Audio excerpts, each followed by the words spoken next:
Matthew Stuckey here, and I wanted to give you another soul winning tip. And in this video, I wanted to explain that when we're soul winning, it is meant to be a conversation and not a lecture. So in the previous video, I talked about the importance of controlling the conversation, and that's an important thing to understand before you watch this video. However, we do need to keep in mind that it is not a lecture. Yes, we are the ones that are doing the teaching, but in the Bible, you actually see that there is a conversation going on whenever the gospel is preached. And so I'm just going to give you several references here during soul-winning conversations in the Bible. In John 3, verse 4, it says, Nicodemus saith unto him, How can a man be born when he is old? Can he enter the second time into his mother's womb and be born? Then in verse 9 of the same chapter, Nicodemus answered and said unto him, How can these things be? Now it's very clear in John 3 that Jesus is controlling the conversation. He is doing the majority of the talking. He is explaining and finding out if Nicodemus believes these things. But at the same time, he's not just giving him a lecture and not giving Nicodemus a chance to tell him what he actually believes. Jesus is finding out what Nicodemus actually believes because it's a conversation that you're having. It's a conversation you control, but it's not a 100% lecture.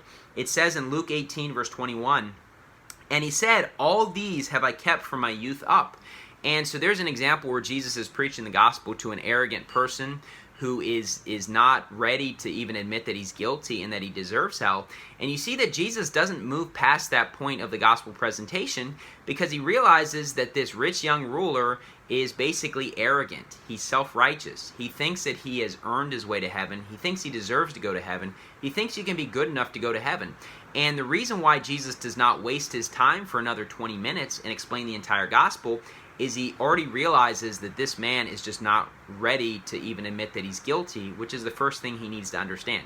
Here's the thing, if you're just having a lecture and not finding out what this person believes, if Jesus just was having a lecture to this person, then he would have wasted 20 minutes. But he finds out very early on that this person is not ready to receive the first point that he needs to, realizing that he needs a Savior. That's why it's important to have a conversation and not just a lecture, because there's really no way to tell what they actually believe if you're just preaching a 20-minute sermon to them without even finding out at all what they believe.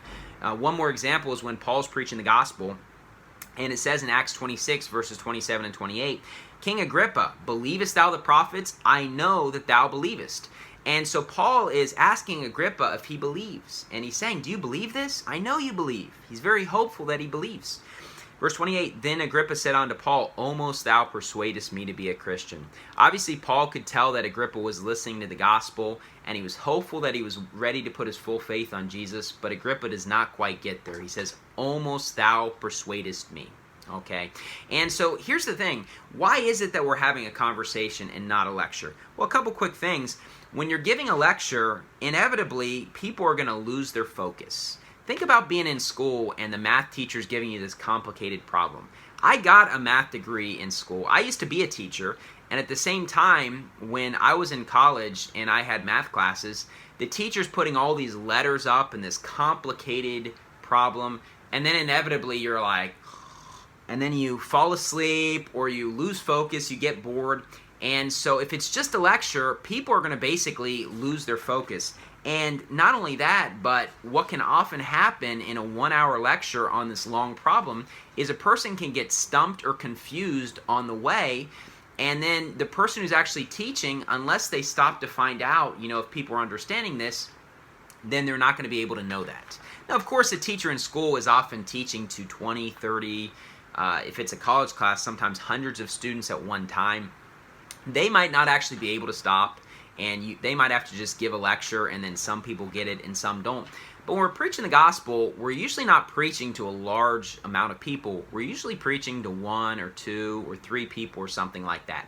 Now let me say as a side point that although the most successful conversations are when you're talking to a very small group of people or even just one person, because you can find out what they believe and spend the appropriate time with whatever they're stumped by all means, if you get a chance to preach at a wedding or a funeral or a special event or a large gathering, by all means, preach at those large events. And in those situations, you might have to just give a lecture. You might not be able to just stop and ask people questions, because then you could lose control of the conversation if you just open it up for a free-for-all of people of every religion to give their opinion. By all means, you should take those opportunities, and it might end up being a lecture, but that is a less effective way to preach the gospel. And when we're talking to someone one-on-one, we don't want to just give them a lecture.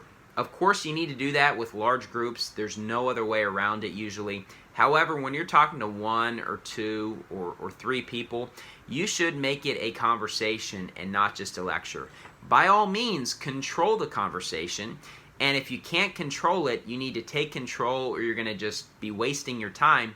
However, it should still be a conversation where you're finding out what they believe and what they're confused on, rather than just being a lecture. Anyways, thank you, and God bless.